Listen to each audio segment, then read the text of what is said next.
I just could not speak, and my friends would tease me. And when I first started my school, kids would say that I was thick and things, but I'm not. And they just got used to it. My attitude, I suppose, came from my parents' attitude to my stammer. I was somebody that I guess embarrassed them, and they would do my speaking for me in shops or restaurants or whatever. I tried not to do that with Clem, but I think some of it came over into me, and Clem had a problem that I really didn't want to acknowledge or discuss with anybody. It was something that was swept under the carpet, whereas the course made me realise, gave me a totally different attitude towards it. And if Clem stammers now, if she doesn't stammer, it doesn't matter to me. It's something that she's dealing with and she's coping with, and that's been really, really good for me. It's really positive. I learnt to use technique, which is a way of speaking slowly, and when I use technique, I know that I can speak fluently when I want to. Doctors need to be aware that they should stop saying he'll grow out of it, because that's not true. If they're going to grow out of it, how come we have so many adult stammerers? I think health visitors should be quicker at picking them up, so that we should be seeing them around 2.5, 3, so that we can actually make really positive changes then. I think that parents themselves need to know that they have their rights and that they should inquire and push for them. And I think therapists need to take on the role of helping very young children. Slowly, take your time, and when you're ready, read that next word slowly. Home. Terrific, well done. And the next one, slowly now. Watch. Camera. Not too quickly now. Shoe. Radio. Match. Glasses.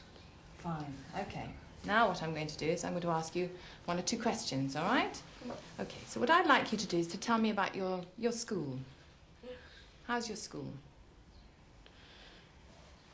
It's a bit tough. And when I'm reading it in front of the class and stuff like that, that's hard.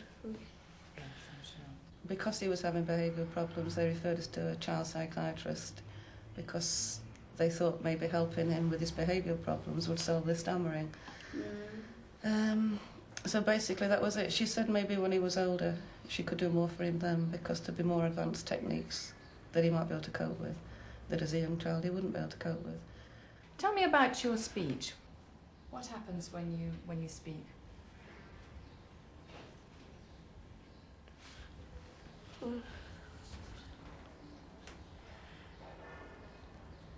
I can't say it and that, and then it'll go weird. You can't say it and it goes weird. Yeah. Yes. Do you? I'm trying to say it and just can't sometimes, and I get frustrated. So it gets very stuck and you get very frustrated. Yeah. So you took him to a psychiatrist, and what did the psychiatrist do? It was she. She assessed him, talked to us like you are now, and decided that maybe a course of Tofranol would help John. It would slow him down. That would in turn slow his speech down, and hopefully solve the 2 problems that we were having with John at the time. The end result was it made John very sleepy. He went off his food, he lost a lot of weight. We had to take him off it, and of course the stammer returned. These problems might seem outrageous, but they're certainly not isolated. In my own case, I went to a doctor at 14 and I was prescribed Valium and tranquilizers. And the problem is doctors don't have the information. They don't understand. They don't know where to send kids and adults like me to get treatment.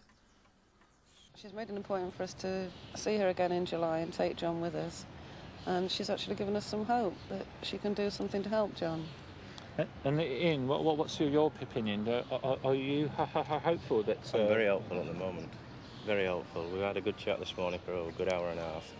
We've got this assessment on July the 8th, and then hopefully they'll be able to fit us in next Easter for the full fortnight's coursework, which should help John tremendously regarding confidence. Stammering itself is a Cinderella within our own profession. And I think that there are more courses required, which will cost more money. And also, of course, it's to inspire the therapists to want to do that work. I went through life very much like those children at the Finsbury Centre, and it makes me angry that I still have a stutter. I want to be fluent. And one night I saw this BBC programme about Andrew Bell's course, and I was fortunate I could afford to go on his course in Scotland. His course is known as the Andrew Bell Stammering Cured course. I do not think there is a cure for stammering, but he has got an excellent technique. Speaking is part of life. So every facet of life is affected by stammering.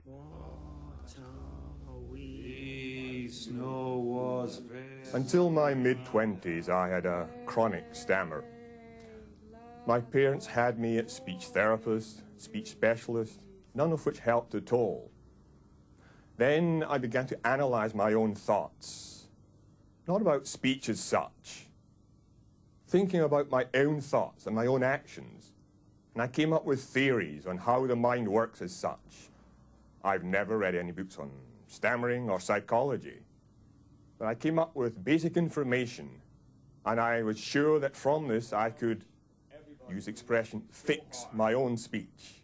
I took a week off my work, and I fixed my own speech. I gained fluency. And it's just developed on from there, really.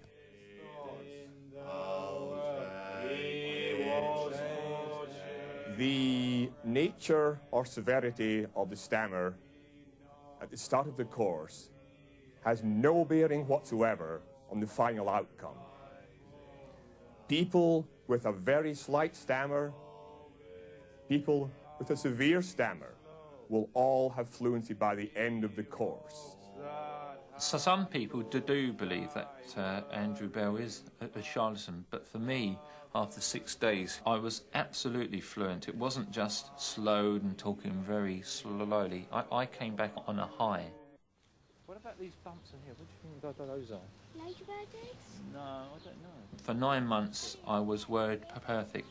I could compete with people with the outside world. I could interject into conversations. I could make jokes. I would walk down the road and not be concerned if someone was going to ask me to time. I could do all those things that the general public take for granted. What have we got in there? Look, we've got one there. And we've got one under there. Two now. After 9 months, it seemed to wear off. I must be honest and say that I was on a high and I didn't practice. I didn't see the need to do the voice practice. But I think we need backup so that if you regress, you can go back and analyse what's going wrong. And this is something that the Margaret Isham course offers their clients. I don't think there is a cure. We don't know the cause and we don't know the cure. It's just jolly hard work. They need to be shown the way, and then they need to be very determined to do it. And they need to work hard not just at their technique, but at changing perhaps some of their behaviour and beginning to look at life from a different aspect. So it's not easy. But if somebody could find a cure, I wish they would really tell us about it.